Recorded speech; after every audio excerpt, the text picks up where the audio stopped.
BPSC जब भी कोई वैकेंसी निकालती है ना, उसमें 3 साल से अधिक समय लगता है उस भर्ती की प्रक्रिया को पूरा होने में, उसकी ज्वाइनिंग तक कराने में।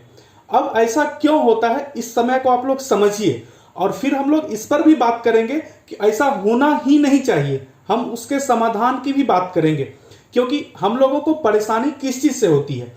हम में से जितने छात्र छात्राएं जो भी बीपीएससी की कोई परीक्षा के लिए फॉर्म भरते हैं, फिलअप करते हैं, तो उसी समय से हमें यह लगता है कि 2-3 साल लगने वाला है।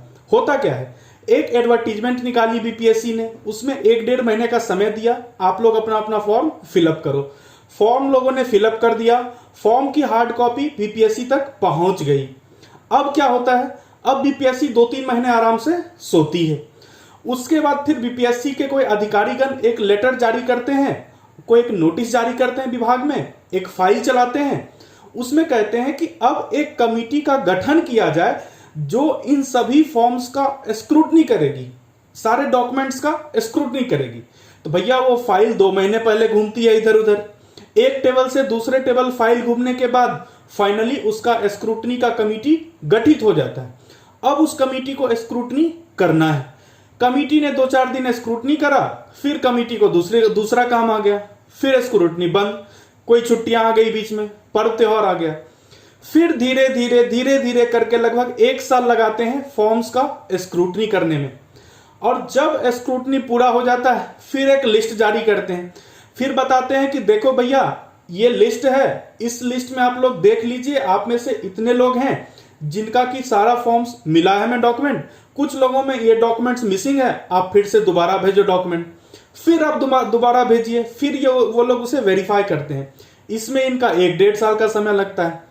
अब अगली बारी क्या आती है, अगली बारी आती है कि एग्जाम कब कराया जाए, एग्जाम तब कराया जाए।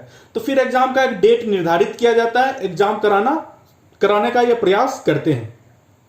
फिर अचानक से बाद में किसी दिन इनको रात में सोते समय अचानक से ध्यान में आता है, अरे यार हमने एग्जाम कराने का तो दे दिया और क्वेश्चन का पता ही नहीं। तो फिर इन लोग क्वेश्चन बनाने के लिए किसी न किसी को बोलते हैं और फिर इनका क्वेश्चंस बनना शुरू होता है।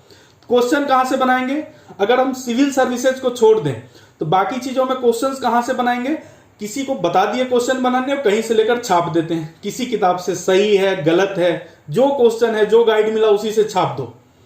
इस तरह से इनके क्वेश्चंस बनते हैं। फिर एग्जाम की बारी आती है, जब एग्जाम कराते हैं ये लोग तो सेंटर्स हर जगह देते हैं, सारे स्कूल्स हर जगह सेंटर इनका दिया जाता है। अब क्या होता है, अब जब स्टूडेंट्स पेपर लिखने के लिए जाते हैं तो कई बार इनका पेपर लीक हो जाता है। पेपर लीक होने का मतलब कि पूरी प्रक्रिया गई, फिर से इनको दोबारा एग्जाम कराना है। तो इसी तरह से इनको 3-4 साल एक भर्ती कराने में अधिकतर परीक्षाओं में लग जाता है। मैं 100% एग्जाम की बात नहीं कर रहा हूं। अब जरा आप सोचिए कि इस प्रक्रिया को कैसे इसमें गति लाया जा सकता है, इसको कैसे गति प्रदान कर सकती है बीपीएससी। उसके लिए एक छोटा सा तरीका है। देखो बीपीएससी क्या कराती है, रिटन टेस्ट कराती है पहले। तो जब आप रिटन टेस्ट करा रहे हो तो जो कैंडिडेट्स जिन्होंने अप्लाई किया है वो खुद एक फॉर्म के नीचे एक सत्यापन लिख कर देते हैं, अगर इसमें किसी भी प्रकार की त्रुटि पाई जाती है तो हमारा कैंडिडेचर कभी भी खत्म कर दिया जाए। तो जब आपने ऐसा कैंडिडेट से लिखवा लिया है तो रिटन टेस्ट से पहले उसके डॉक्यूमेंट की स्क्रूटनी करने की जरूरत क्या है आपको, आप टेस्ट करवाइए, रिटन टेस्ट में 3-4 गुना कैंडिडेट्स क्वालिफाई किए, उसके बाद जाकर आप डॉक्यूमेंट वेरिफिकेशन कराइए। जब रिटन टेस्ट निकाल लिया फिर आपको इंटरव्यू लेना है तो डॉक्यूमेंट वेरिफिकेशन कराइए, इंटरव्यू के समय करा लीजिए या उसके बाद डॉक्यूमेंट वेरिफिकेशन रख दीजिए। इसमें दिक्कत क्या है, पहले आप क्यों डॉक्यूमेंट वेरीफाई करते हो सबके, आप एक बगल से स्क्रूटनी में लगा देते हो कि ये एलिजिबल है। आप परीक्षा करा लो, जो नहीं एलिजिबल है बाद में बाहर कर दो, वेटिंग लिस्ट निकाल देना बाद में आप सिलेक्टेड कैंडिडेट्स का। ऐसा आप करते नहीं हो। पता नहीं क्या मजा आता है इन्हें कि कमेटी बनाकर फाइल चलाने में, मेन बात है फाइल चलाने की, इन्हें फाइल चलाने में बहुत मजा आता है। एक ने दूसरे को फाइल चलाया, उसने सचिव को चलाया, सचिव ने उसे चलाया कि इस तरह से कार्रवाई करें, इसी में इनका समय व्यतीत होते रहता है। और इन्हें क्या लगता है, इन्हें लगता है कि स्टूडेंट्स आराम से उन्हें समय मिल रहा है, वो तैयारी कर रहे होंगे। यार सोचो हर साल स्टूडेंट्स ग्रेजुएशन करते हैं, 10th 12th पास करते हैं, बीटेक एमटेक जो भी एग्जामिनेशन हर साल वो पास करते रहते हैं, नए नए स्टूडेंट्स आते रहते हैं, उनको डिग्रियां मिलते रहती है।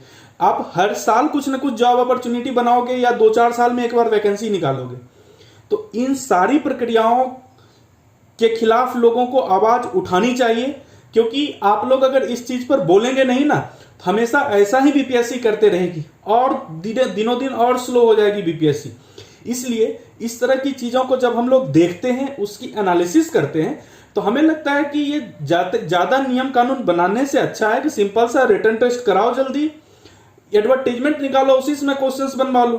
तो ये वैसा करेंगे नहीं, क्वेश्चंस लास्ट मोमेंट पर, वो भी पता नहीं 2-4 रात पहले बोल देते होंगे किसी को क्वेश्चन बनाओ, वो गलत सलत जो है बना देता है क्वेश्चन। इसलिए इन सभी चीजों को बीपीएससी को ध्यान में रखना चाहिए। और जितने आईएएस ऑफिसर्स वहां पर बैठे हुए हैं, उन लोगों को सोचना चाहिए कि स्टूडेंट्स को कितना स्ट्रगल करना पड़ता है किसी चीज की तैयारी करने में, और आप 3-4 साल लगातार किसी से तैयारी करवा रहे हैं। तो इन सभी चीजों पर ध्यान देना चाहिए बीपीएससी को। आप लोग भी इन सभी चीजों के प्रति थोड़ा जागरूक होना शुरू करिए, क्योंकि मुझे लगता है कि आप लोग सब ज्यादा जागरूक नहीं है, इसीलिए ये लोग ऐसा कारनामा कराते रहते हैं। अगर हम लोग जागरूक हो गए ना, ये तुरंत एग्जाम कंडक्ट करा लें। इसलिए हम लोगों में जागरूकता बहुत जरूरी है।